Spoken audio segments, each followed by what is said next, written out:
Alhamdulillah, Alhamdulillahi nahmaduhu wa nasta'inuhu wa nastaghfiruhu wa nu'minu bihi wa natawakkalu alayh. Wa na'udhu billahi min shururi anfusina wa min sayyiati a'malina. Man yahdihillahu fala mudilla lahu wa man yudlil fala hadiya lahu. Wa nashhadu an la ilaha illallahu wahdahu la sharika lahu. ونشهد أن سيدنا وسندنا وشفيئنا ونبينا وحبيبنا وحبيب ربنا محمدا عبده ورسوله أما بعد فأعوذ بالله من الشيطان الرجيم بسم الله الرحمن الرحيم يؤتي الحكمة من يشاء ومن يؤتى الحكمة فقد أوتي خيرا كثيرا وما يذكر إلا أولو الألباب صدق الله العظيم. اللهم صل وسلم وبارك على سيدنا محمد وعلى آله وصحبه وأمته أجمعين. Alhamdulillah, all of us, once again, one Islamic lunar year later, Hijri year later, find ourselves on the brink of Ramadan. But for the first time in all of our lives, the majority of us who are listening, certainly for the first time in my life, we find ourselves in a unique and unprecedented situation. Notwithstanding what several people say, that there's been a lot of warfare and bloodshed in the recent past, even maybe in other places today, but the extent and depth of the evil and the extent and depth of the complicity and complacency of the entire global humanity on the evil that we are seeing today is, in my view, unprecedented. Maybe even because of digital media, social media, unprecedented in the entire history of humanity. In other words, no doubt there have been more people that have been killed in other wars and other tragedies, but the level of complacency and complicity, the level of passiveness, the level of passive acceptance, the level of even, na'udhu billah, people actively defending and explaining and trying to justify this type of evil is unprecedented in the history of humanity.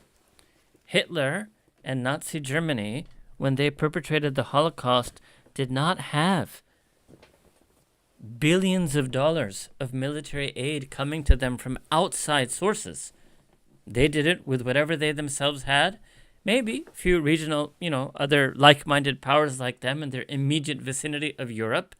No one, no power, no government, no individuals, because there are a lot of individuals, by the way, in the Israeli Zionist diaspora, here in the United States, for example, but also in other countries, in the UK for sure as well, who are also sending millions of dollars to fund this horrific, evil war. So that has never happened before. I cannot actually really think, partly, yes, because of the way finance and money flows today and the way information flows, but the brutal fact of the matter is that never before in history has the majority of the governments of the world, large segments of the human population of this world, supported actively or passively an evil of this kind. Similarly, on the flip side,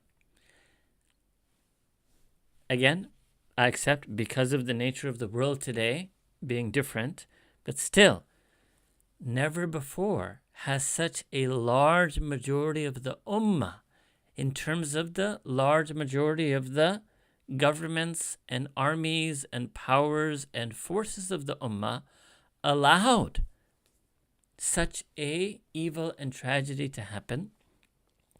And certainly we've seen that in the last 20, 30 years with Bosnia, with the Uyghurs, with Philistine. These are the three perhaps most prominent examples.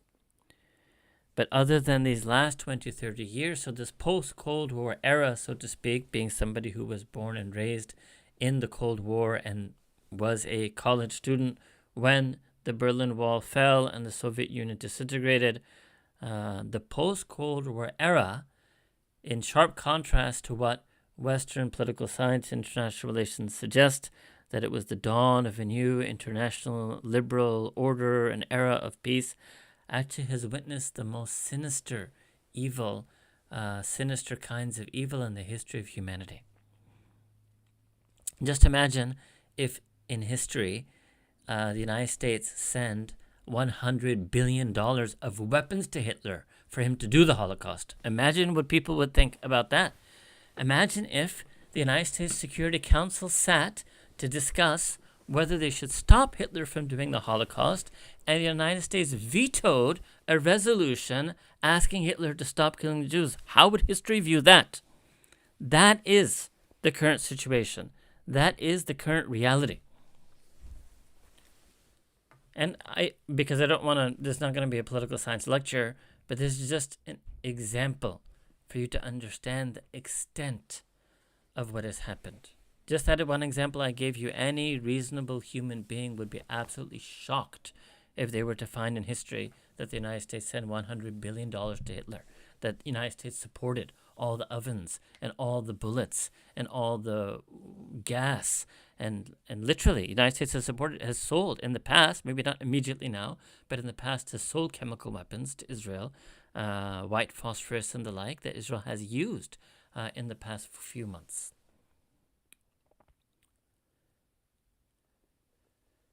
So at a personal level, while we find ourselves on the brink of Ramadan, we are in a unique situation.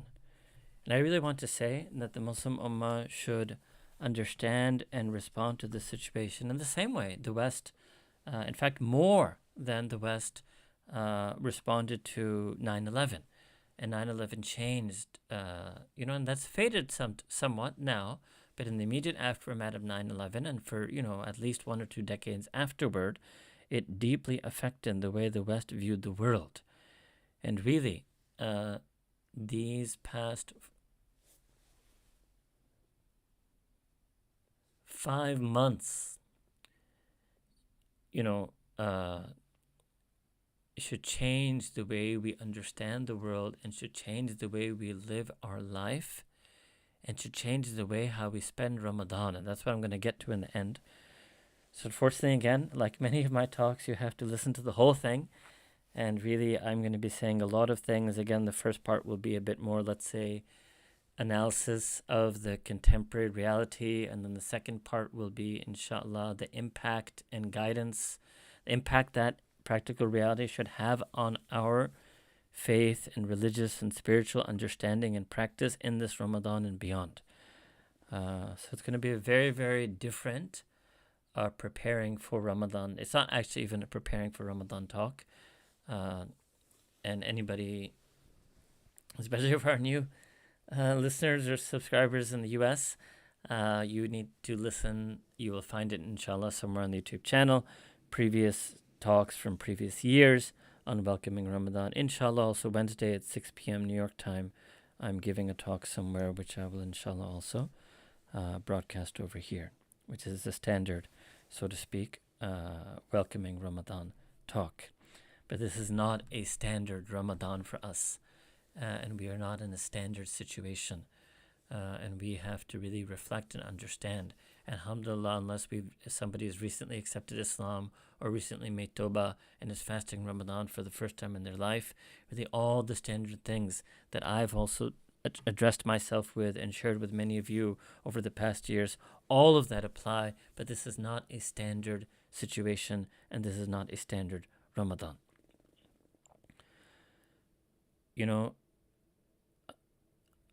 I've spoken about this a few times here and a few times, let's say, offline. But to be honest with you, I would not even, October 8th or October 9th, so over 5 months, I would not have imagined even the depth and extent that this evil has taken and that we would be where we are right now. And you should understand that it's maybe the number of bombs falling and the number of deaths daily through aerial massacre by bombs by United States-funded Israel. And to be honest with you, notwithstanding all the protests and marches with globally supported Israel, maybe those numbers have gone slightly down on a daily basis, but the numbers of people dying of starvation, famine, disease, pestilence, the extent of the deep psychological trauma of being a war-ravaged, homeless refugee in your own land, surrounded by absolute destruction and demolition and rubble everywhere, surrounded by people who have lost limbs, surrounded by people who, I would imagine, every single one of them has lost multiple family members. Every single one of them has survived, if they're alive now, have survived multiple bombings, has escaped. There's no one person of the 2 million people are in Gaza who, even if that they're alive, it doesn't mean that they're in some type of sanctity or security or peace. Each and every one has been ravaged and devastated by the war. So even when we speak of the living, the type of life they have been given, and this is really what dehumanization means. The dehumanization is more about how we treat the living. One thing is obviously slaughtering the dead, and inshallah, alhamdulillah, for our deen, they're shuhada. And this very fact, by the way, is just one teaching of deen, that those who were killed unjustly get a special reward with Allah subhanahu wa ta'ala, with God forever. This one teaching itself has been a reason why many non-Muslims have accepted the deen of Islam. But for those who are living, especially in the state of starvation, and this is another thing, again, when I was younger, not college, when I was in middle school, high school, because my father was at United Nations and I was at the United Nations school, so we would see a lot of work by a UN organization called UNICEF, and there was famine at that time in Ethiopia and Somalia. And I remember we would go around, I think middle school children really, collecting money, ringing on doorbells, going door to door in Manhattan apartments with our collection boxes, raising money for the poor children of Africa who were starving. And to be honest, even then, that starvation and famine could have been avoided by the rich countries of the world sharing the resources. But that famine and starvation was not directly, deliberately inflicted on the people of Ethiopia and Somalia. And so I want everybody to understand very clearly that this famine is not, and starvation and death by starvation is not some side effect by the Israeli terrorist military regime. It is a deliberate, intended effect. They're happy about this. This is their desired outcome. They want more of this to happen.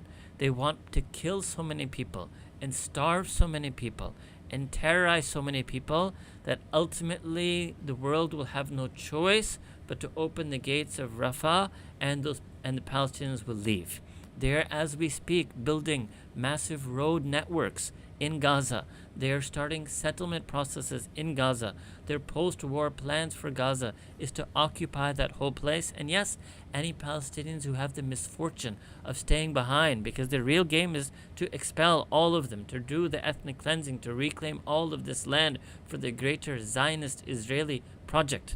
And the majority of the world is with them.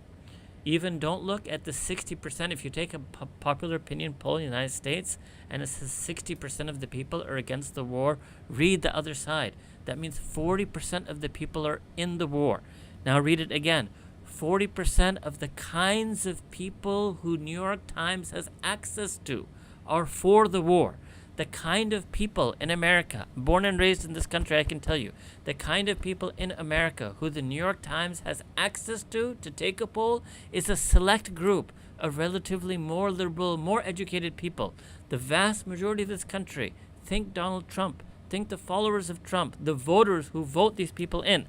The vast majority of this country, 55 to 60% of this country is unreachable through New York Times polls. And believe me, in that population segment, let's say Trump voters, it is not 60% who are against the war. So if you look at all things on balance, half, I would say at least 50% of the entire population of the United States and the West, means Europe, actually is completely fine with what is going on in Gaza. Allahu Akbar Kabira. And then for Muslims who live in and amongst people like that, again, imagine a history. If this was written in history, that when Hitler was doing the Holocaust, half of all of the Western world, half of all the individual humans in all the societies of the Western world were completely fine with what Hitler was doing. Imagine if that was what was said. Allahu Akbar. So this is the extent of evil and the extent of support for evil. And I don't know, because I don't think that was the case in World War II. So this is why I say that we are in an unprecedented situation. Unprecedented situation.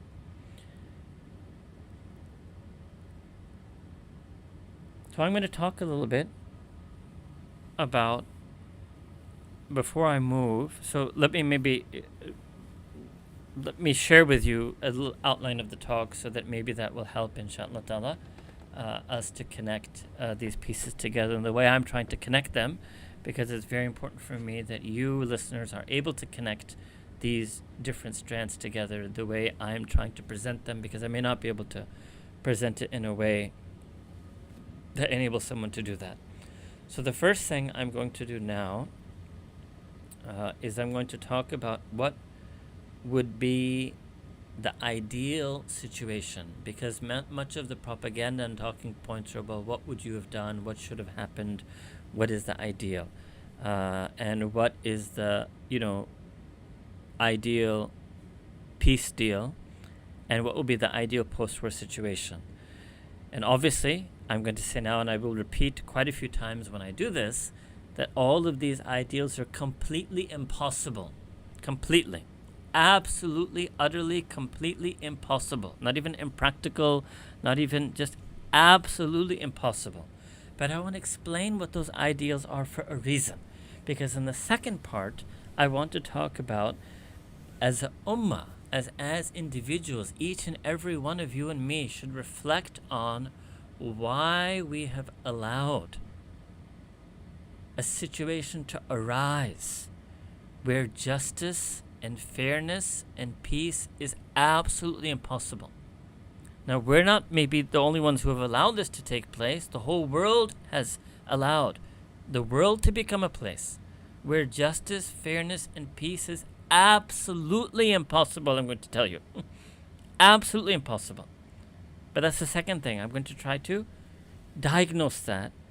And the third thing, then I'm going to talk about as a ummah and as individual, each and every one of us, even if the most of us, like especially most of you, the type of people who listen to me, and myself as well, don't have much power outwardly, but I want to explain, third, what we can do, what we must do, what is incumbent upon us to do, what I feel, not in a formal fatwa sense, but I feel is fard, wajib, obligatory for us to do. And finally, fourth then, I will talk about how we can spend some additional ways that we can spend Ramadan, inshallah ta'ala, this year, keeping all of these things in mind, in other words, the new responsibilities that have fallen upon us because of the new form of evil that has manifested itself in this world. Right? So that was, if I numbered them correctly, 4 things. So the first is, what is the ideal peace? Like if, let's say somebody, and people, we talk a lot about this offline, so people ask sometimes, well, what do you think should happen, right? And, there are different ways to answer this question. One is the absolute ideal, and second, many people want an ideal that is somewhat practical, all right? But again, I stress that we need to reflect why truth is unattainable. Really, these are words: justice, fairness, equity, peace. Just think truth. Imagine being in a world where truth cannot exist, and you're forced by the situation, by the powers of evil, to settle for some level of falsehood, or settle for such an extreme level of untruth that it makes you wonder even, where is the truth today? So the first thing I will start with then is, what are the actual peace deals being offered? And this should be a great sign for those of you, and the Ummah has to increase its political, social acumen. The fact that no one, New York Times, CNN, Guardian, Independent, Twitter, social media, whatever, no one is revealing the complete details of what even has been offered, discussed, negotiated, rejected, right? Because what Israel is offering is so ludicrous, is so unfair, is so one-sided. To even label that as a peace negotiation, to even call that a ceasefire, even to call that it's a non-humanitarian pause. It's not even a humanitarian pause. It's a non-humanitarian, evil, geostrategic pause that just give us the hostages and then see what happens to you. That's it. That is all that Israel is offering, right? And the reason why none of the people in the media will openly say it is because they know that if any half reasonable, half intelligent, half human, with half a conscience hears what Israel is actually, quote-unquote, offering in terms of these negotiations, they will realize that this is absolutely ridiculous. And I'm going to come back to that in a moment from the other side. So if you ask me, if I had the power and ability, right, which obviously I don't, but within, obviously if I had a power and ability, I would do a lot of things, but within, let's say, the framework of international law, which we all should know now is a complete hypocrisy, is a complete farce, is a myth, is a deception, is a propaganda tool, is not something that can provide, notwithstanding the noble and sweet and sincere efforts of the true humans left in the world, some of which are in South Africa, right? Just look at the faces of the justices on the International Court of Justice, and just look at their, anyway, here. Okay. So I'd say, okay, the ideal peace, again, which I repeat to you again, is absolutely impossible. And I know no one would ever do this. Neither side would accept what I'm about to say. Would be an absolutely complete, lasting ceasefire, number one. Number two, all war criminals, as defined at least by the black letter text, which means the paper law, the actual documents, treaties, conventions of international law, all war criminals, and actually, I should also tell you, although I haven't had a chance to do a very detailed study of this, but through a preliminary, fairly moderate study, at least as it exists on paper, international humanitarian law is pretty much identical to what the Islamic humanitarian law would be. All right? All war criminals, which means Netanyahu's entire government, all the generals, colonels, all the higher level, middle level military command, all the soldiers responsible for all the killings, all the politicians who supported them, and on the other side, yes, Hamas, whichever, and there was a very small member of Hamas, by the way, Al-Qassam brigades, and even within them, a very small, what would you call it, cell, that was responsible for certain things on October 7th. Any and all of them would be called to a trial and would have to abandon their positions. So this Israeli demand that Hamas should abandon the government of Gaza applies infinitely more to Netanyahu and his entire government and the entire military of Israel and the 80 to, by the way, I should say this, that the population of Israel that supports fully, absolutely, unconscionably, without any repentance, what is going on is at least 80% and could go up to 95%. So whereas in the rest of the world, I told you it's about 50%, as far as the Israeli population, the non-Arab, non-Muslim, non-Christian as well, and non-Druze population of Israelis, which is the majority, the Jewish Zionists of the Israeli population, 80 to 95% of them, in my estimation, absolutely unconditionally support all of the slaughter, massacre, ethnic cleansing, apartheid, famine, starvation, maiming, bombing, demolishing, destruction. 80 to 95% of them. So they would all have to be, we'd have to have a completely new education system put into place. They would have to be rehabilitated and deprogrammed from this violent extremist Zionism. Because, once upon a time, there was a sort of non-violent form of Zionism, which was just that Jews dreamed of their homeland, in the 1700s, 1800s, 1900s. And I can understand that. And I can understand non-violent Zionism. But when you talk about violent Zionism, you talk about extremely violent Zionism. You talk about extremely violent Zionists who do not want to mutually coexist peacefully with Muslims in Palestine in some type of shared homeland. And 80 to 95%. I'm being generous. Some would put it at 99%, right? But I will say 80 to 95% of Israel is in this extremist, violent Zionist category.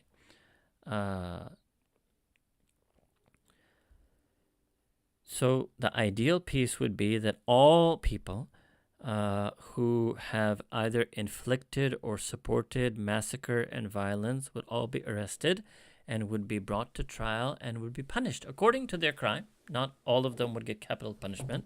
Many of them would, but not all of them would. All right. Now, obviously, anybody listening to this is crazy, right? And I know this is crazy. It's ludicrous. There's no way this would ever happen. But I want you to know, because this is something. And again, I bring up the concept of the Nazi Holocaust, because what happened afterwards, there were war crimes tribunals. And not just then, but even up till today, if there are certain very activist Jewish organizations that hunt down the last one or two Nazis left, they're like 9-year-old man hiding out in Argentina, for example, and they find them and they bring them to trial. And if you don't waste your time researching this, but this is something that has been going on for decades. And I would say exactly the same thing. It would go on for decades. We would keep trying to gather the information, keep building up a case for prosecution, and each and every one of the, there were a few Serbian war criminals that were also brought to the War Crimes Tribunal, but there are many Serbians who have been accused of war crimes who are still in hiding, or really even sometimes openly, being protected by the current Serbian government. The exact same process would apply to anyone on all sides, both sides, no problem. But that's what the ideal peace would be. Then you would have to, through force, if people don't want to accept it, and that has happened also. United Nations Security Council resolutions that exist about the 1967 borders do allow for the use, for the international community to use force to enforce those resolutions. And I would say you would have to really go back to the 1967 borders with some, addition and subtraction to acknowledge on-the-ground realities. And the Palestinians would have to give up their right of return. And this is something I'm going to come back to, all right? And I would build a wall. I would also definitely, the United States and all the Western governments who gave billions of dollars for weapons should build a wall between these two states. And Jerusalem should be run by international community of peace-loving people and should not be the capital of either Israel or Palestine. Okay, this is a very brief, discussion. The point is that the ideal peace and ideal post-war, ideal ceasefire negotiation now, settlement now, and the ideal post-war situation is absolutely impossible, right? Even 10% of what I said is impossible. Even 1% is impossible. So what do we do practically in this situation? So let me move now to the next thing. So I will just tell you purely from the perspective of political science and international relations, which was my major when I was in college. And those of you who follow these things, one of my favorite professors, his name is John Mearsheimer. And he actually wrote me a letter of recommendation way back in the 90s, early to mid 1990s, so that I could go to graduate school in political science, because that is what I initially had planned to do before, let's say, my life took another turn. And the reason I loved John Mearsheimer back then, and this is way before he wrote the book on Israeli lobby, and actually didn't talk at all about Israel or Palestine that I can remember in any of our courses, but he is what we call a realist, right? And realism basically will say, now listen to what I say carefully, is that peace, negotiating peace, is not possible when there's a complete asymmetry of power. And that is the situation that we're in. So all these peace negotiations that are take place in Qatar and in Cairo, they are sort of handicapped from the outset because there's an extreme asymmetry of power between the Israeli state and government and population and its United States support and global acquiescence on the one hand, and Hamas, which is not even necessarily all of the Palestinians, on the other hand, right? And in such a state of complete power asymmetry, it's very difficult. It's also impossible to have a peace negotiation. Now comes the tricky part. And some of you are going to might disagree with what I have to say. The verse I recited to you in the beginning is about hikmah, right? And hikmah in Quran al-Karim doesn't always just mean wisdom in the sense that we say English, in the sense that we use the word wisdom in English. Hikmah in Quran al-Karim can also mean, the sunnah of Sayyidina Rasulullah sallallahu alaihi wasallam, the sunnah of the prophetic teachings and all type of collective and societal life. But one aspect of hikmah really does actually means wisdom, but not in a wisdom in a sense from sages. It means a wisdom from a deep knowledge and understanding of the Quran, Sunnah, and Sharia, and using that knowledge to understand what is humanity, what is the world, and then using all that knowledge to understand what is the right decision at this time and place.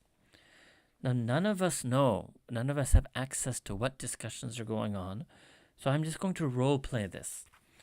And Hamas, what is going through their mind? What type of discussions are they having?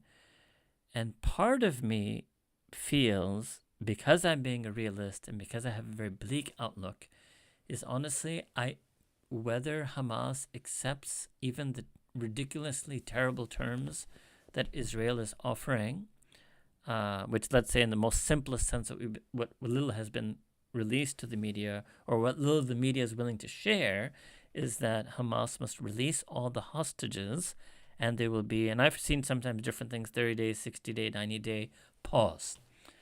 And just read between the lines, that means you release all the hostages. Let's just take 60 days. There will be a 60-day pause. And after that 60-day pause, all Israeli military operations will resume. That's it. And, there are some prisoners that might be released. To be honest with you, but if I was a Palestinian in prison, and obviously in prison they don't have access to media, and if I came out of prison, and on the one hand, I'd be happy I finally got released, but if I come out to learn this level of destruction, and 30,000 of my fellow Palestinians were martyred, and 2 million have been war-ravaged, and me and a few out of 100 got out of jail, I wouldn't view it personally, to be honest with you, as a victory, right? In fact, I would probably say, look, I'd rather you kept me in jail and not had all this happen, right? But we have no idea what is going on, what the motivation is. What I want to say is this, that all of us should be making dua generally, you should have been making it for the past 5 months. I have. You also should start if you haven't. And certainly in Ramadan, that may Allah subhanahu wa ta'ala increase the hikmah of Hamas and guide them to make those decisions that are the best in Allah's knowledge, right? So our knowledge is very limited. To guide them to make the decision that is best in Allah subhanahu wa ta'ala's knowledge, but as a very far away, distant observer who has no idea what is being discussed on the ground, but based on my realist understanding of what Israel is, and in the past 5 months, the extent of unflinching, unwavering United States support for Israel, I honestly think it doesn't make a difference. In the sense that maybe Hamas is thinking that if we hold on to the hostages, somehow that will protect us from some brutality that Israel will unleash, or if we give the hostages up, then Israel would just nuke us. I don't think that's the situation. And I think whatever brutality Israel is going to do, they're going to do it anyway, irrespective of what is negotiated. The only difference is that could you get 60 days of pause? And during that time, one would imagine that some humanitarian aid would come in, at the very least, to perhaps prevent people from dying of starvation. And there's a possibility, very remote, very, very remote, that something might happen in those 60 days that might lead to a more lasting ceasefire or peace, not justice of any kind. Allahu alam what that something might be. The other option is to hold on to however many of these hostages are even alive, and whatever brutality Israel would unleash anyway, they will just unleash it sooner. And there will be, a lot more starvation and a lot more tribulation. But Allahu alam, we are not privy to those discussions. We can only make dua that Allah subhanahu wa ta'ala grant them hikmah, and we should make dua for the mujahideen, because I want to also say this very openly, unabashedly, that there is something called legitimate violence, and there's something called illegitimate, non-legitimate violence.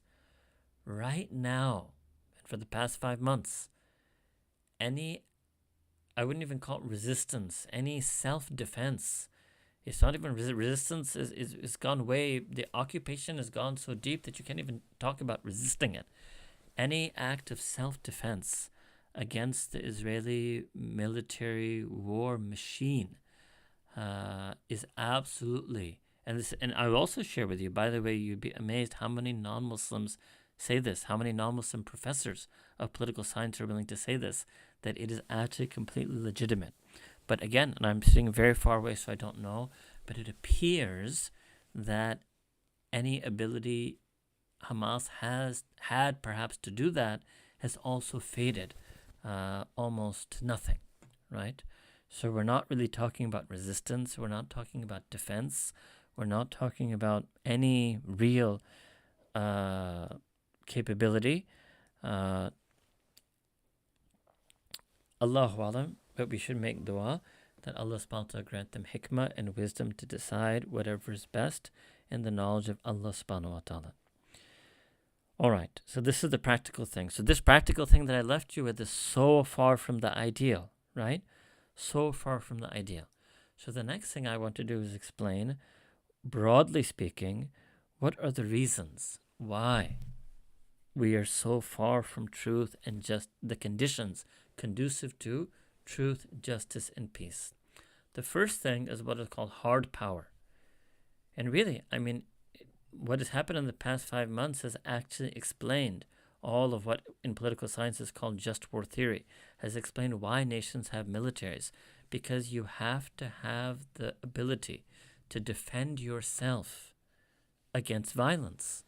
You have to have the ability to defend yourself against evil. You have to have the ability to defend yourself against massacre. You have to have the ability to defend yourself against ethnic cleansing. You have to have the ability to defend yourself against apartheid. You have to have the ability to defend yourself against genocide. And the Muslim Ummah has lost this ability. Don't think only the Palestinians don't have it. Israel could turn its army around and do Jordan next if they want to. They can, right? America can, they did Iraq, they did Afghanistan. America can go in and do Iran if they want to.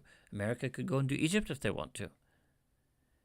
So you'd be amazed that if you sit in any university in America and take an international relations course, this is a basic thing that will be taught, that any nation state needs the quote-unquote hard power to be able to defend itself and protect its citizens. And if you talk about a few countries, let's say it's Pakistan or Turkey, that have armies, what could they have done? Let me give you an example. I'll just take the example of Turkey. I think Pakistan is too far removed. People ask this question: what could Erdogan have done? Could he have done more? Again, Allahu Alam, none of us know what type of discussions take place, and we don't know what the realities are. But I'll give an example of one thing that I think Erdogan could have done. The Turkish government, could have sent relief and humanitarian aid, and they did this a few years ago, if you might remember, called flotillas. And they should have just tried to break the naval blockade that is set up around Gaza. Now, what would have happened, right? Let's say the Turks, and I'm sure there would have been Turkish soldiers who would have volunteered for this. So they load up a ship with humanitarian supplies and they go. Now, the only thing that can happen is that Israel can launch a cruise missile against them, or I don't know, however they do it, bomb them from the air. Israel could destroy that ship. Okay, then Turkey would invoke the NATO clauses that, well, we're a member of NATO, and we've been attacked, and there's a collective self-defense treaty. Nothing would have happened, believe me. No member country of NATO would lift a finger to avenge the Israeli bombing of a Turkish ship. And yes, this would show the hypocrisy of NATO. And I see Turkey do it every week. Every week they should have sent a ship with humanitarian supplies. Every week let Israel bomb them. And yes, those Turkish soldiers would have been martyred. Just the same way 30,000 Palestinians in Gaza have been martyred. And every week they would keep revealing that hypocrisy. That's all that would happen.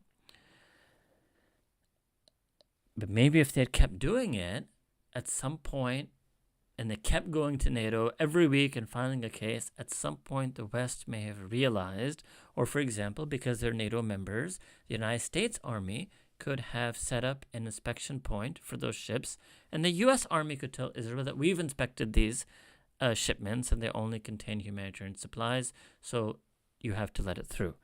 It would at least have been a pressure point that could have been applied. Nothing would have happened. No one would have sent a nuclear bomb on Istanbul or Ankara. This would have been something that could have been done. The Western countries also, by the way, even Norway and these countries were trying to act as if they're all humanitarian. They could have airdropped a long time ago. Again, what would have happened? Maybe the Israeli Air Force would have shot them down. Maybe they would engage back. Maybe they would allow themselves to be passively shot down. But they could raise this issue that you're shooting our planes down and we're only dropping humanitarian supplies. And I'm sure Israel would trust that Norway is not secretly, dropping arms and weapons to Hamas, but generally airdropping humanitarian supplies. So all of this is really too little too late. The amount that they're airdropping now, these mythical ports that they pretend that they're going to build, but it is an indicator of what could have been done. Right? Could have been done by Muslim countries, could have been done by purportedly peace-loving Western European countries, and none of that was done. Egypt could have airdropped supplies. Jordan could have airdropped supplies. So you're getting an idea here of the complete lack of any integrity, any security where you can be a force for good. That is also a problem. So there are two types of hard power that the Muslim Ummah has lost. The first, and they've lost it a long time ago, the first is the ability to defend themselves against all types of evil and massacre. And the second is the ability to engage in humanitarian intervention and support. The United States has both of these powers, right? And all of Western military doctrine says every nation state must have these two powers. There's a second type of power which is called soft power, all right? And soft power is like what you see South Africa exerting. So let's just take this as an example. And again, I'm going to relate all of this to what you and me should be doing in Ramadan almost just momentarily, inshallah. Soft power is what South Africa has done, for example, in the National Court of Justice, or what some Muslims in America are doing in terms of pressuring Biden that he won't win. Inshallah, he won't win in November. All right. Now, some Muslims think that this is, what benefited this, and you should place all your trust in Allah subhanahu wa ta'ala. I should be very clear that placing all your trust on Allah subhanahu wa ta'ala and, for example, supporting the South African efforts at the International Court of Justice are not mutually exclusive. They're completely mutually compatible. And this is something that the Muslims can do, is not regain actually, maybe we never had it, but try to increase their ability and access to soft power. I should let you know that everything that South Africa is doing in the National Court of Justice is not in any way because of the many ulama in South Africa. It's not despite them. It's not that they opposed it. Other than one, many people, Maulana Ibrahim Bam, may Allah Ta'ala protect and preserve him and his organization. But other than that, the South African ulama and leaders really did not have a role in this. And in fact, I remember in one of my many trips to South Africa, I was given a book, which I wish I still had. I don't know in all my journeys where that's gone. But it was a book with the biographies of the Muslims who supported Mandela in the broader South African Africans, the true South Africans, in their struggles against apartheid. And I remember the biographies, I think maybe one or two max, if any, were ulama, right? And they were just ordinary Muslim activists, members of civil society, but it's because of the people in that book, which is what I realized now in the last 5 months. It's because of the people mentioned in that book and many others like them, Muslims who supported Mandela and the Africans in their cause, that still decades later and even well after Nelson Mandela has passed on, that the South Africans remembered this. And the South Africans also remembered the evil of Israel, the evil of apartheid, and they raised their voice. And so this is an example, that all of us should reflect on. Alhamdulillah, I'm happy it was South Africa rather than a Muslim country that took this lead, because it gives it more legitimacy in some sense, but it still makes us wonder why Muslim countries were unable to exert this amount of soft power. And there are many, many things, actually. I gave you one example of Erdogan, the humanitarian. That was a bit of hard power, actually send in ships and try to do airdrops, and that would have led to some type of military engagement. But in terms of soft power, there are many, many things. Let's look at two other countries nearby, which is Saudi Arabia and UAE. Let me just look at Saudi Arabia. In fact, now let me move and say the next thing is going to be lessons as Muslim individuals, collectives, and as an ummah we need to take from all of this. Some of which, we can start to make dua for, at least in Ramadan. That all of the Muslim countries and all of the Muslim people have to increase their capacity and capability to protect against evil and to help support truth. And this capacity and capability has been crippled.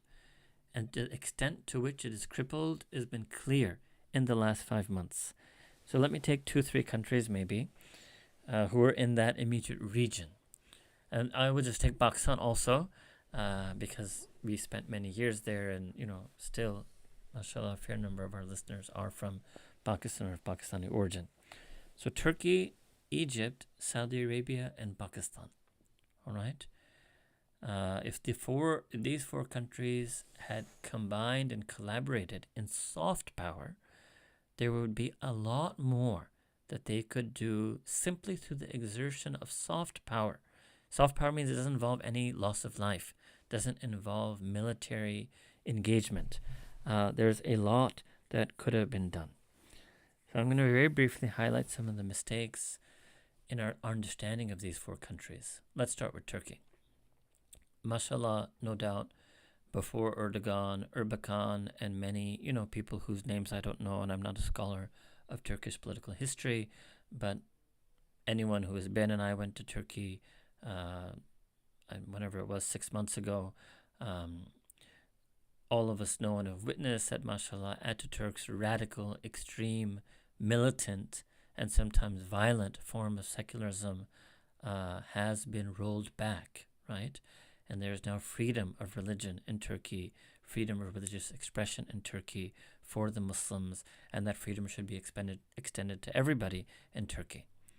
All right, but now what's happened is that people have stopped there, and Turkey has just now become a feel-good tourist destination, and I love to go for that reason as well. I'm no better than others in this, but I think the Turks internally have to now take it to the next level.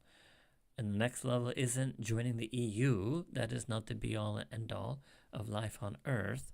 But the next level is really being to exert this soft power to be a voice for truth beyond just, mere rhetoric and political statements, or mere rhetoric done for the sake of electoral politics, or mere rhetoric done for the sake of extending one person's one man, strong man rule. But I think, and I don't know who they are, but whoever there would be a very large segment of Turkish civil society and multiple social movements in Turkey that brought about this change, enabling the freedom of religion in Turkey and rolling back the extremist forms of Ataturk secularism. And whoever those people were and those movements were and those civil society groups more has to continue that work. And we should all support them in that and learn from them on how to do that. Secondly, Egypt. And again, very tumultuous history, very strong military, but still there was a moment on this quote-unquote Arab Spring and the revolution that brought Muhammad Morsi rahimahullah ta'ala into power, and that was a popular vote. And so that means that was again a mass, just like in Turkey. In Egypt you have a mass social movement and a large sector of civil society, multiple people, multiple groups that brought things to that level. And of course with the current General Sisi, there's been suppression again, but again all the people in Egypt who are part of those noble and true efforts should try to gather again, mobilize again, and others should support them and learn from them. Saudi Arabia has been on a decline, maybe ever since I first visited, probably before I was born, Allahu Alam. And this current ruler, La hawla wa la quwwata illa billah, may Allah Ta'ala guide him, may Allah protect us and the whole ummah from his follies and his mistakes. And I don't know enough about Saudi Arabia. I'm not a scholar of Saudi society, but as a distant observer, I don't see, unlike Turkey and Egypt, where I mentioned that there's mass movements, social, civil society, I don't see that in Saudi Arabia. But then that has to start from scratch, right? That has to begin. And maybe, Mohammed bin Salman is he's nowhere near as bad as Ataturk, but he's a new type of Ataturk, a new type of Sisi. In some ways more sinister than both, in some ways less sinister than both, but the same type of organically grown movements within Turkey and Egypt for truth and justice and honesty and fairness that developed, that same effort has to take place in Saudi Arabia. It's just something for us to think about and to make dua for. And in Pakistan, absolutely unlike Turkey and Egypt, any and all civil society, any and all political parties in Pakistan or political movements have never been able to garner popular mass support, unlike Mohammed Morsi's election in Egypt, and unlike the predecessors to Erdogan, etc., the Refah party basically in Turkey. And so this is something really to think about, because Pakistan has a lot of, Tanzim Islami, Jamaat Islami, Jamiat al-Ulama, it's so many groups, thinkers, activists.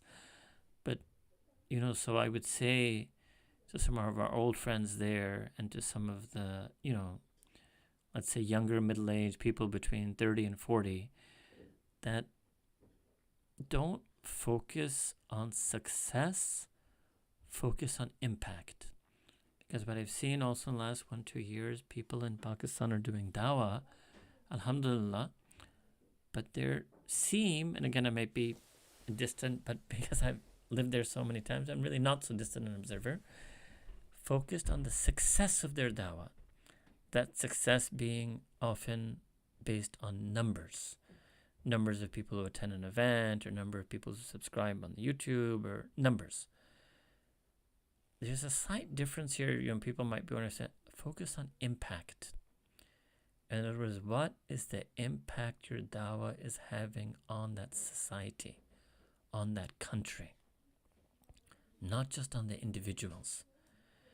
And learn, study, formally study, visit, network with, and learn from those social movements and civil society groups in Turkey and Egypt. Turkey might be a bit easier now because it's still, they're still successful, whereas Egypt, there's heavy repression, and try to see what from that model you can learn, you can replicate, you can customize, you can change, you can amend for the situation in Pakistan.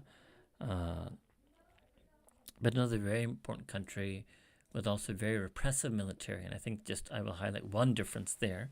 Whereas the Turks and the Egyptians who brought Erdogan and his predecessors and Morsi into power did not have this romanticized view of the Turkish and Egyptian military, but actually understood the Turkish and Egyptian military to be the agents of extreme, radical, and sometimes violent secularism that they were, until and unless Pakistanis understand that about their own military.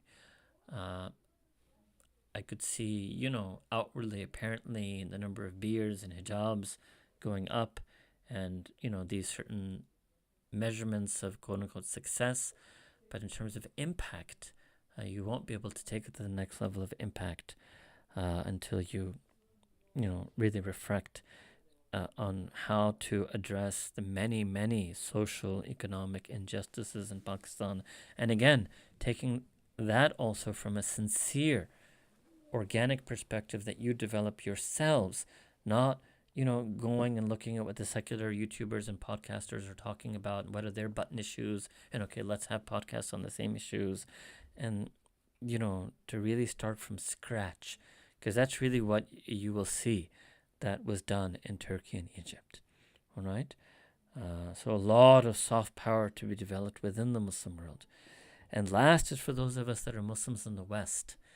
And, I even got an email from a very sweet fellow, but, I think been affected by some of these extreme, radical, unwise movements in South Africa, but telling me that, protests are haram and the like.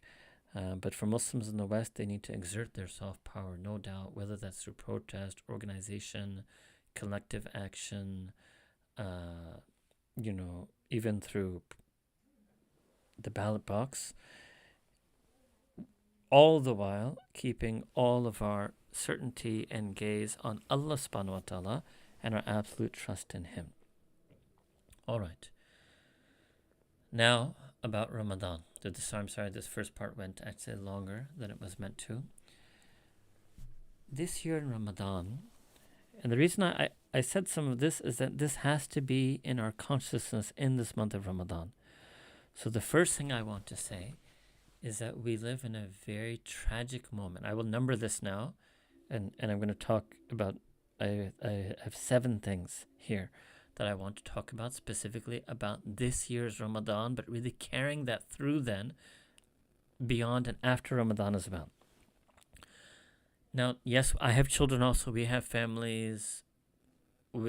People are talking about vicarious trauma. And yes, we are all traumatized by what's going on, but our trauma is nothing compared to the trauma of the people who are living this situation. And we need now to feel their trauma, to feel their pain, to feel their suffering, to have that empathy. I remember many years in Ramadan, even when I first learned about Ramadan myself, and I think probably every year when I've talked about Ramadan, one of the wisdoms of fasting that is also mentioned is that you feel an empathy with those who are hungry. Well, this is now a chance to feel that empathy in a very different way, because it's not an abstract concept, but it's a concrete reality right now.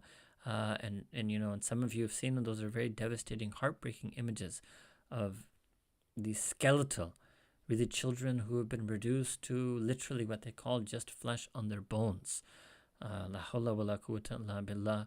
And we should reprimand ourselves that, I remember the famous saying of Sayyidina Abu Bakr as-Siddiq, that he said, how can I be alive? And even one thing of the deen is nuks, ayunqasu din wa ana hay. Is it possible that even a slight defect, people can try to create a slight defect in truth while I'm alive? How could I be alive? How can I consider, now I'm expanding on this, how not saying because that was a different person in a different time, and me and you were not even, one iota, one subatomic particle of Sayyidina Abu Bakr as-Siddiq radhiyallahu anhu.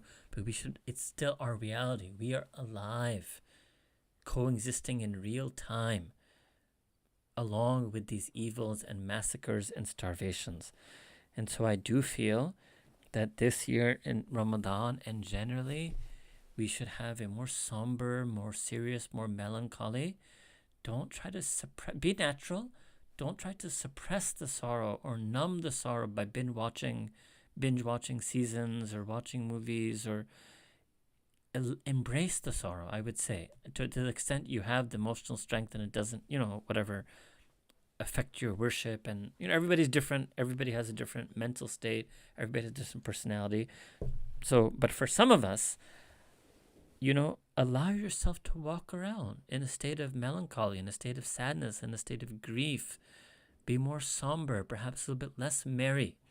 Perhaps the iftar gatherings and the, should be a bit more morose. This is my temperament, to each their own, but be open to that. Be open to this being a less merry, happy, cheery Ramadan, because we are living in a less happy, merry, cheery time, and we have to get with the time and get with the reality.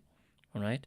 Doesn't mean you sit there scowling and, get upset with people, especially children, young people, or people who are spiritually young, new to Ramadan, new to their faith, or people who are living in non-Muslim countries and sort of far-off communities who desperately need that community that many of us, all of us need, and the need to have bonds and do that through fellowship and companionship and merriment. But let's just say, the word in English I would use is somber. The second thing is zuhud.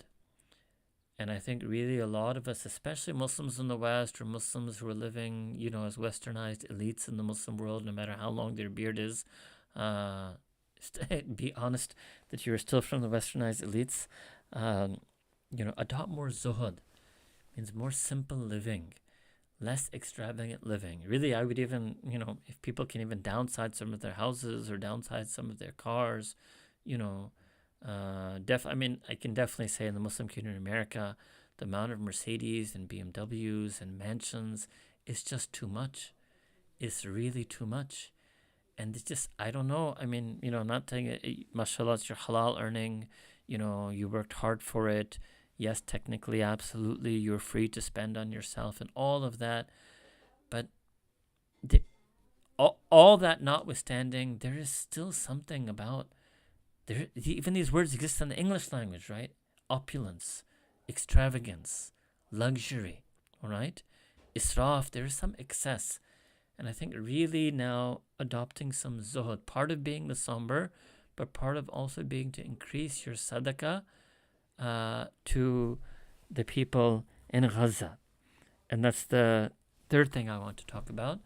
That another thing that we know, and so these first two things are about feeling the empathy, right, which we know about in Ramadan, to feel empathy with the poor, but you should manifest that empathy by sometimes being a bit more somber and downsizing and having a bit more zuhud, abstinence, less worldliness, less materialism.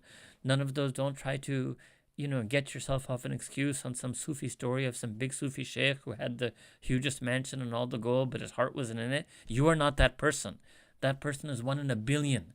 In the history of this ummah, people like that were literally 1 in a billion. And that's historically, I don't know if they exist anymore. And be a bit more self-critical of yourself. Be more self-aware of yourself. That is very hard. Even for me, I will tell you, it's very hard for our hearts not to be numbed due to material comfort, especially at the level of opulence, extravagance, and luxury.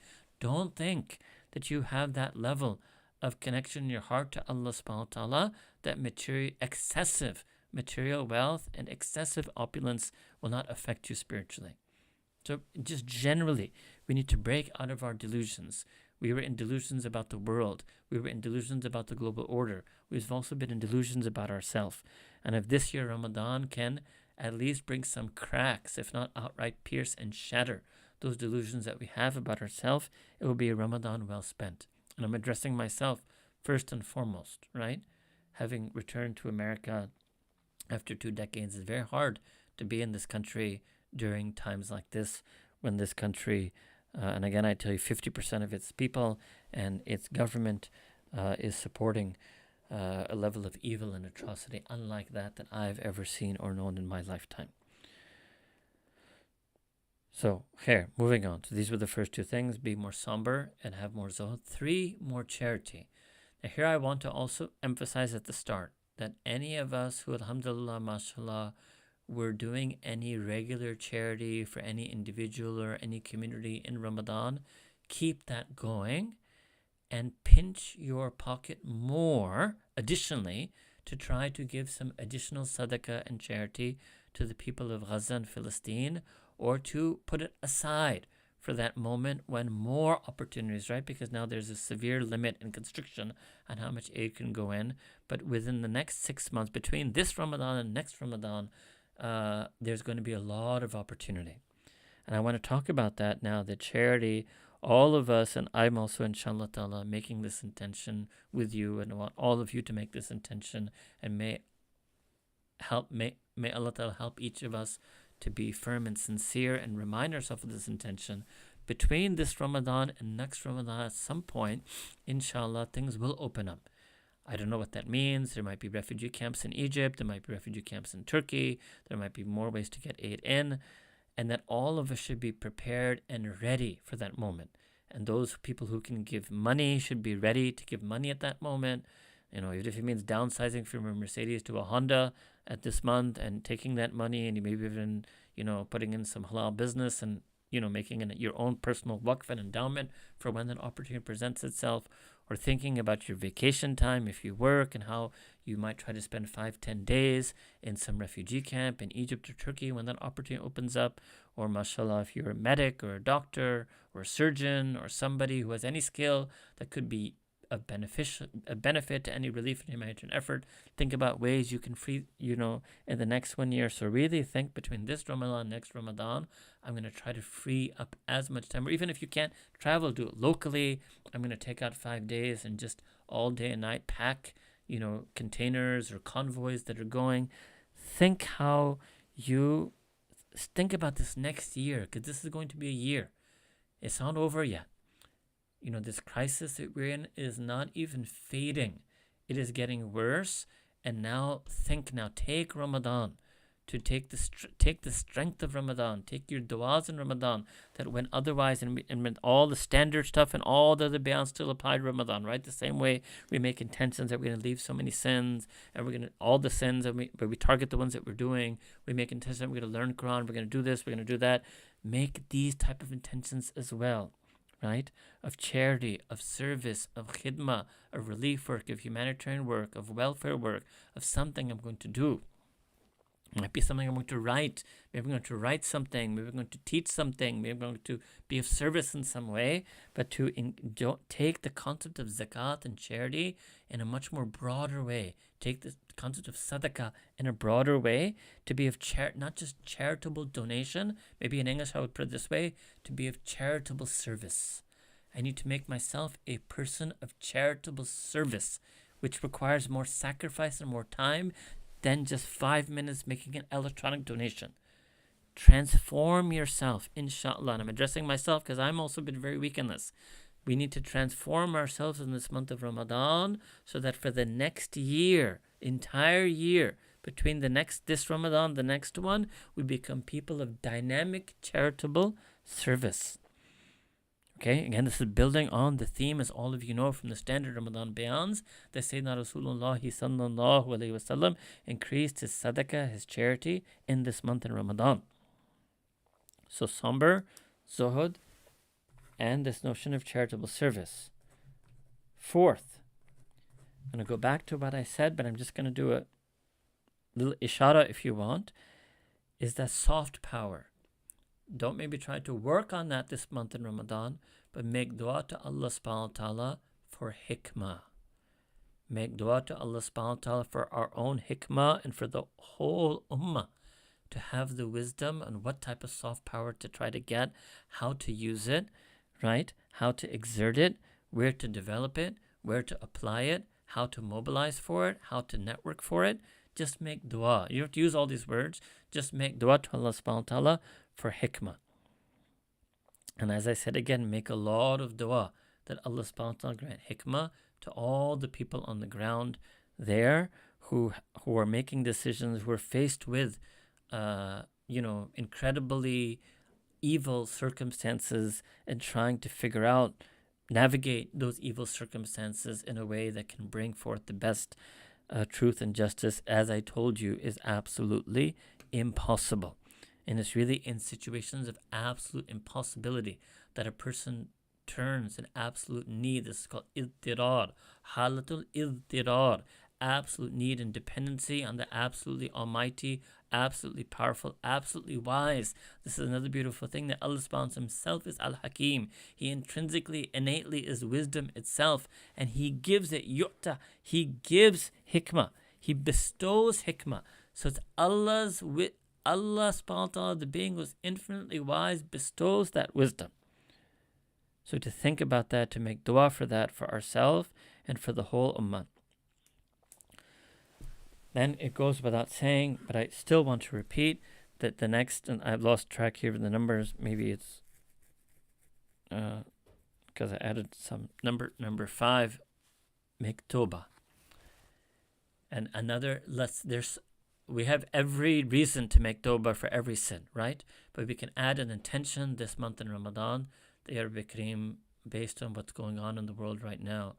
Based on exactly, sometimes I think of somebody in my exact situation. So imagine a 50-year-old man who has 4 children, or had 4 children, right, in Gaza. Imagine somebody exactly like me. In other words, then what I do is I try to imagine myself in that situation, sitting in some,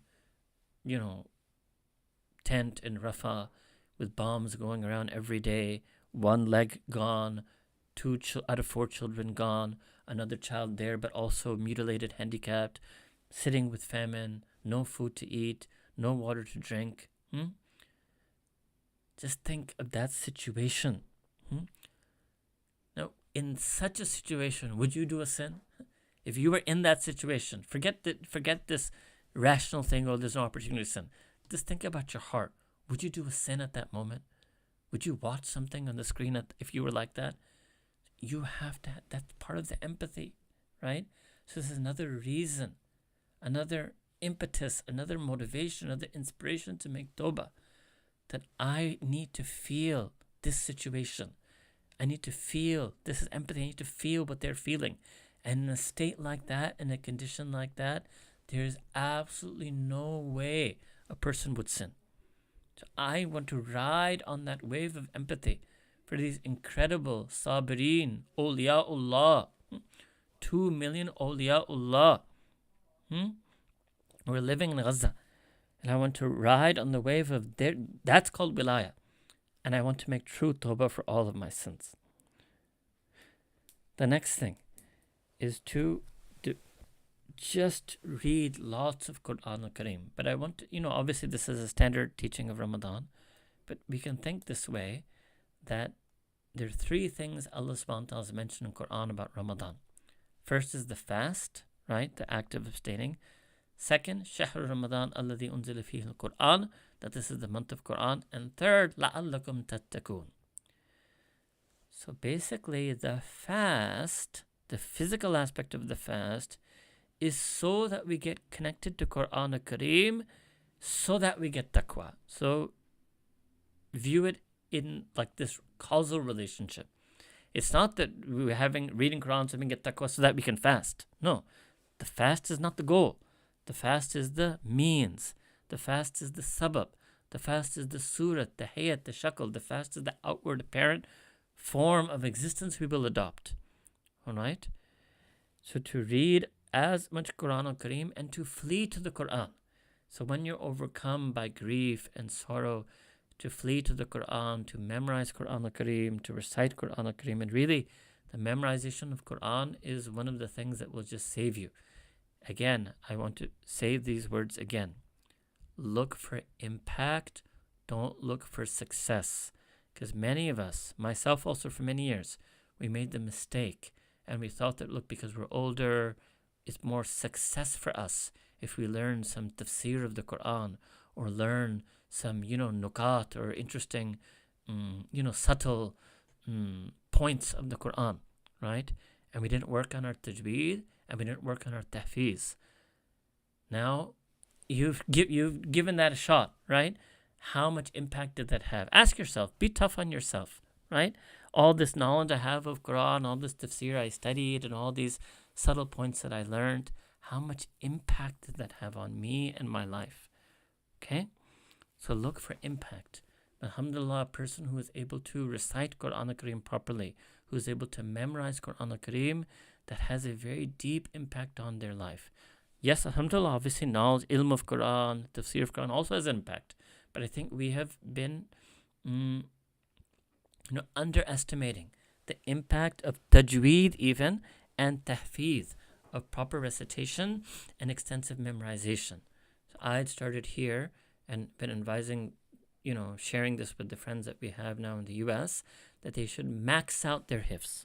Start memorizing Quran and just go as far as you can.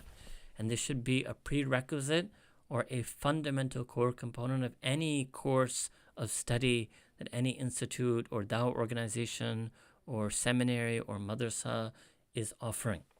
And we should try even in Ramadan to increase your tilawah, increase your tajweed, increase your tahfiz, so that then you can recite new passages of Quran to Allah subhanahu wa ta'ala, that you can discourse with Allah ta'ala, with kalamullah, in your nawafil, in your tahajjud, in your du'as, all of those things that we should be doing anyway, and all of those things that we talk about trying to do in the month of Ramadan. But here I wanted to emphasize specifically Quran. The next thing is salah. This is why we gave this workshop a couple of weeks ago on improving our salah. And, it's a long talk. You may not be able to listen to that now because Ramadan is near. But just, it should be enough that all of us really should know enough about how to improve our feeling, our focus, our concentration, our regularity, our qiyam, our standing, our sujood, our prostration inside our salah. So Quran and salah are very important. Dua, right? Well, before I move to, maybe I should end with dua, let me say two of the practical things here. Again, some people might disagree with this diagnosis I'm going to offer, but I feel that these 5 months are really tremendous change in the world and for the ummah, and in the speed and trajectory in which we are going towards, already in, but are going further deeper in the end of time and towards the time of ultimate absolute evil, which in Arabic is known as Dajjal. All right? And I want us to think about that the future, the remainder of my life on this earth, how am I going to spend it? And I've reconsidered my own life plans in light of the past 5 months. And inshallah, khair, that's my own thing. But inshallah ta'ala, trying to make some changes in terms of orientation and in terms of children. And all of us should think about this. Really use this Ramadan to make dua to Allah subhanahu wa ta'ala, make istikhara, pray salatul hajjah. But we have a tremendous need. That's why I say salatul hajjah. It's not just about giving a decision, istikhara. Present this need to Allah subhanahu wa ta'ala. The world has changed. Or maybe, the veil has been taken off the world and the evil has manifested, but that's still a big change from when the evil is hidden or dormant. And what is the future that I should be leading myself, my children, my family? What is the way that we should be teaching and training the next generation of Muslims, or the next generation of leaders, or the next generation of children, right? And make a lot of specific du'as for this, and specific reflection and discussion with one another about this topic, but as families. But I think all of us could be doing better, and all of us need to recalibrate and reorient our lives and really, be less materialistic and try to live our life for the sake of deen. In my own sense, I'm trying to, inshallah, leave academia and go back and dedicate my life full time towards deen, inshallah. Allah subhanahu wa ta'ala make it easy for me. And all of you in your own individual circumstances, and not obviously not everybody can do whatever you can, but make a change. Don't think the world has changed, but I'm not going to change. No. The world has changed. I need to change. The way I view the world has to change. The way I lead my family, for those of you who are man as head of households, that has to change. The mother should change. Everything should change. And it's going to be just, I tell you, we should feel like this. Maybe I'm wrong. If I'm wrong, no problem. Better safe than sorry. We should feel that I'm preparing myself, my family, my children, my grandchildren, this next 3, 4, 5, 6 generations of this ummah for Dajjal. Whether he comes in 10 years, he comes in 100 years, comes in 1,000 years, Allahu Alam. But now I have to view evil as a reality. Before I was dormant and thinking I lived in a nice, happy-go-lucky world.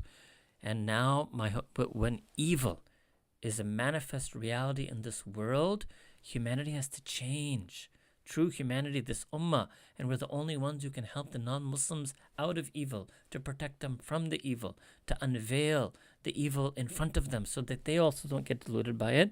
So understand, re-understand, and reinvigorate and renew your vision and mission for yourself and your family and your community in the remaining moments of life that we have left for us. And obviously make a lot of dua for the Ahl Gaza, for the Ahl Palestine, for the Ahl Sudan, for the Uyghurs, for all of the mu'mineen, for the Muslims in the West who are, still, some of them still caught up in confusion, still caught up in delusion. Make dua for the non-Muslims who are supporting truth, that Allah Ta'ala grant them hidayah and give them the gift of iman. And make a lot of dua of the Qunut Nazala. And this is something that traditionally has been recited just in Salah, but something that you should, recite as much as you, I feel that you should recite it as much as you want outside Salah and in your du'as. And it's the last thing I will do for today, inshallah. And this will also, just consider this also as the dua for the talk, inshallah. In your du'as, you try to expand on the words of dua in your own language. So I'm going to take one of the wordings of the Qunut, and there are many, and you should learn the different Qunut, but this is the one that is in the Musannaf of Abdul Razak, which is an early collection, predates the Sahih Bukhari and the Sahih Muslim, and has a lot of the narrations from the Tabi'in and Taba'i Tabi'in as well. And so I'm going to read this Qunut in Nazla. I'm going to try to explain this, but I'm also making it as a dua today, and also to show how we can try to expand our dua. Allahumma salli ala Sayyidina Muhammad wa ala alihi wa sahbihi wa ummati. Allahumma salli wa sallim wa barik ala Sayyidina Muhammad wa ala alihi wa sahbihi wa ummati ajmain. Allahumma gfir lil mu'mineen wal mu'minat wal muslimeen wal muslimat. So Allah subhanahu wa ta'ala, send your forgiveness on all the believing men, all the believing women, all the Muslim men, all the Muslim women. So it's 4 words you're saying, right? So let's pause and think about this. 4 words. So first here, one reason why these 4 words come in Arabic is because the feeling of this dua is really to be all-encompassing. Second is that you really want to feel that you're making dua of maghfirah for every single one who is in this ummah, whatever their level of iman is, or even if their iman is so weak, they're just on a very basic, elementary level of Islam.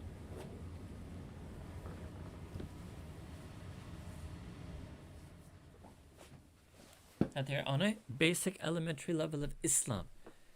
But it also means it's a different level of dua. May Allah subhanahu wa ta'ala forgive even the highest rank of believers.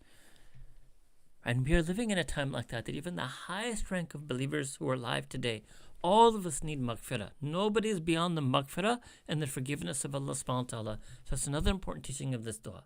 And may Allah ta'ala also send His immense maghfirah on the most struggling, the ones who are barely believing or barely practicing. So now I'm just giving you extra English words. And when you make this dua, you can just keep adding words in English. So for example, you could say, Allahumma gfir lil mu'mineen wal mu'minat wal muslimeen wal muslimat, and then translating this and add your own. Allah, forgive all the youth, forgive all the elderly, forgive all the people who have failed to let their hearts be transformed. What's happening in Gaza, forgive me for all of my complacency all these years. Forgive this ummah for allowing ourselves to become so passive and helpless all these years. And just keep making dua as long as you can, as many words as you can, with as many meanings as you can, with as many feelings as you can, and then go to the next line. وَأَلِّفْ بَيْنَ قُلُوبِهِمْ. Right? And you know, the feeling here really kulubina, but and Allah subhanahu wa ta'ala, may you join between their hearts. May you put ulfa, right? May you put a love and compassion between their hearts. So just look at the sequence of the dua, right? The first thing is that we need to get ourselves rid of all of our rot in our heart. That's maghfirah from Allah subhanahu wa ta'ala. And when we have that, what's the very first thing in this type of qunut nazla? And we are in a situation. We are in a situation in a global context and circumstance of the halat of qunut nazla. So the very first thing we need after the forgiveness of Allah subhanahu wa ta'ala, and again, Ramadan is the month of rahmah and maghfirah, mercy and forgiveness. The first thing we need is our hearts to have mutual love for one another. Because in a state of desperate situation, do you think the people in Rafah are, having enmity towards each other, envy towards each other, or old enemies are not talking to one another, or rival groups, or rival factions, or rival seminaries are not sitting with each other? This is a situation where we transcend this. وَأَلِّفْ بَيْنَ قُلُوبِهِمْ. You can say, وَأَلِّفْ بَيْنَ قُلُوبِنَا. Allah Ta'ala put this mutual, two-way, shared support, love, affection, softness, kindness between all of our hearts. Like, link it back to the first line. Ya Allah, put this ulfat, this love between the hearts of the lowest practicing believer and the one who is the highest of your rank, from all of the ranks and levels and darajat of Iman and Islam as one. Make us one ummah. Allahu Akbar. Just remember, the Qunut Nazla is the dua that Allah subhanahu wa ta'ala inspired Sayyidina Rasulullah sallallahu alaihi wasallam to teach us and make dua himself, and Sahaba would make this dua and taught us to make this dua when we are in situations like the one me and you are in right now. So very important to make this dua, understand this dua, feel this dua. Feel this dua. وَأَصْلِحْ ذَاتَ بَيْنِهِمْ. And Allah subhanahu wa ta'ala settle, do islah, settle and correct and rectify and reform all of their zat. The word zat is their very existential being and existence, right?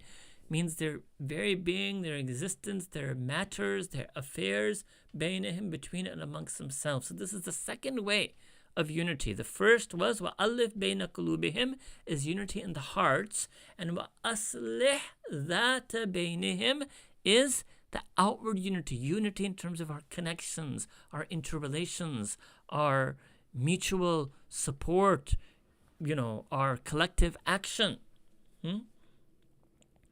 وَانْصُرْهُمْ, and then there's going to be a long set of people.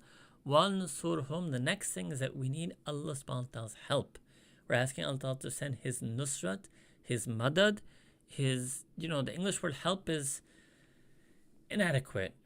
Help, assistance, succor, Allah subhanahu wa ta'ala's dynamic intervention. Allah subhanahu wa ta'ala's dynamic intervention and support in ways that only He, Allah subhanahu wa ta'ala, can support us according to His sha'an, His majesty, His might, His glory. Okay, against who? Ala aduwika. Number one, against your enemies, Allah subhanahu wa ta'ala. So that is the understanding that all forces of evil in this world are enemies to Allah subhanahu wa ta'ala. Enemies to the divine, enemies to divine beauty, enemies of divine wisdom, enemies of the divine justice, enemies of Allah Ta'ala's mercy. They're enemies of Allah subhanahu wa ta'ala's anbiya. They're enemies of Allah subhanahu wa ta'ala's angels. They're such an evil. They're such an evil that the only way their evil can be understood, it's not enough to call them, right, the state of Israel. It's not enough to call them the ones who are waging war on Palestinians. No. They're not just enemies of the Palestinians, not just enemies of the Muslims, they're not enemies of the Ummah. They're not even just enemies of humanity. They are, but they are enemies of Allah subhanahu wa ta'ala. Enemies of Allah subhanahu wa ta'ala and all His might and all His attributes and all of His angels. They're enemies to truth itself. They're enemies to beauty itself. They're enemies to justice itself. They're enemies to wisdom itself. So this is again an example that I'm saying that you should keep continuing the dua in your own words so that you feel it more, that you say it more. And then after saying that, وَعَلَىٰ عَدُوِّهِمْ. What does that mean? And then you could say aduwina if you want. And their enemies means our enemies, the enemies of the ummah. Enemies of who? All those mu'mineen and mu'minat and muslimeen and muslimat. From across the spectrum of deen, from across the spectrum of the whole ummah. This evil is an enemy to us all. It's not just the enemies to Gaza. They're enemies to me sitting in America. Enemies to you sitting wherever you are. Okay. Then the dua continues. Allahum al-an. Okay. Allahum al-an. The way we translate this, those of you who remember, we've done this different times in the past, is, O Allah subhanahu wa ta'ala, cast them out from your mercy. Cast them out from even being ever possible to receive your mercy. Kafarat alladhina yukadhibuna rusulak. And I've dropped the words Ahl Kitab here because I think that was for that time. The kufr now is way beyond. There's atheist kufr, there's mushrik kufr, there's, way beyond this category. I'm not doing it to be soft, I'm doing it to expand the category. And secondly, because I don't even view these people as Ahl Kitab. Alright? So Allah subhanahu wa ta'ala take not any and all non-Muslim, those disbelievers, take those disbelievers and cast them out of your mercy. Which disbelievers? يُكَذِّبُونَ رُسُلَكَ وَيُقَاتِلُونَ أَوْلِيَاءَكَ. That they're denying the truth of the message brought by all your blessed prophets and messengers. How are they denying that? Yes, they may be denying it in terms of faith, but they're denying it through their practical application of evil, because what the messengers and prophets brought to this earth was truth and justice. So they're practically, dynamically, militarily, through violence, denying it, falsifying it, belittling it, belying it, with a sense of batil and evil. وَيُقَاتِلُونَ أَوْلِيَاءَكَ. And here I would translate in light of what we're experiencing, and they're slaughtering and massacring your innocent, beautiful children, who are your awliya, who are your beloveds. If ever this, there's this English phrase, the children of God. If ever this phrase could have been applied, it would be applied to the 20,000 children of Gaza who have been slaughtered mercilessly and massacred while the world watched. وَيُقَاتِلُونَ أَوْلِيَاءَكَ Allahumma khalif bayna kalimatihim. So it's the opposite, whereas what we wanted, that Allah subhanahu wa ta'ala put unity in our hearts, in our action. For them, we're making dua that, oh Allah subhanahu wa ta'ala, place discord. Literally, it means in their speech, but it means that Allah ta'ala create discord and division and strife in their action, in their strategy, in their action, in their unity, right? Like cracks, and this is where the application of soft power does come in. But this dua is turning to Allah subhanahu wa ta'ala. وَزَلْزِلْ أَقْدَامَهُمْ. What does this mean? Now, literally it means bring an earthquake upon their feet. Well, not really big earthquake-like, shattering, how would you call it? Earthquake-like, shattering, trembling on their feet. What it means is that they are doing their evil so boldly. They're doing their evil so confidently. Remove that boldness. Remove that confidence. They're doing that evil based on apparent, outward, external power. So shatter that power. Shatter that power, because Allah subhanahu wa ta'ala is the true power, right? وَأَنزِلْ بِهِمْ بَأْسَكَ الَّذِي لَا تُرُدُّهُ عَنِ الْقَوْمِ الْمُجْرِمِينَ. And then Allah subhanahu wa ta'ala anzil, so descend upon them, send down upon them, cast down upon them, ba'saka. So send upon them such a wrathful punishment of yours. Send upon them the just vengeance of yours. Alladhi, that one, that wrathful punishment, that just vengeance, la turudduhu, that you will never ever turn away that wrathful punishment from them, from anil qawm al mujrimeen, against a people who are evil and unjust. So also to be clear, this dua is not some blanket dua against non-believers, right? This is a dua specifically against those non-believers who do three things, right? يُكَذِّبُونَ رُسُلَكَ, يُقَاتِلُونَ أَوْلِيَاءَكَ, and are mujrimeen, right? So mujrimeen, those who are unjust oppressors, merciless slaughterers, betrayers of their own humanity, defiling humanity itself by their mere existence and presence on earth. They're evil incarnate, genocidal maniacs, all right? And there has been, obviously, this dua was taught 14 years ago. So there has been evil like that in the past. There has been evil like that throughout. And there's evil like that today. And this is the dua because Allah subhanahu wa ta'ala wants us to turn to Him. To turn to Him in these evil times. So this dua should be one of the most important duas that we make in the month of Ramadan. But this dua should also inspire our heart, that these are the feelings that we should carry with us all the time throughout our lives. And these are du'as that we should make all the time throughout our lives. And this dua itself, and there's much more that could be explained and commented on, but even this translation and brief commentary that I gave, inshallah ta'ala, can at least begin at helping us understand this sort of paradigm shift or the understanding that this dua is bringing us. So we are, alhamdulillah, soon to enter this blessed month of Ramadan. And we should turn our hearts to Allah subhanahu wa ta'ala and make so many du'as in this month of Ramadan. And we should now think and change and start behaving and acting like human beings who live in a world of evil, where evil is going uncontested, when we are precisely those human beings who've been gifted the Quran, Sunnah, and Sharia, been gifted the guidance and teachings of truth, and now viewed as our role and responsibility, not just to earn a living or to be comfortable or to provide education for my children. Do all of that, inshallah, alhamdulillah, bifadlillah al-aziz, but also how we can be people of truth and who use that truth to counter evil in this world. وآخر دعوانا أن الحمد لله رب العالمين.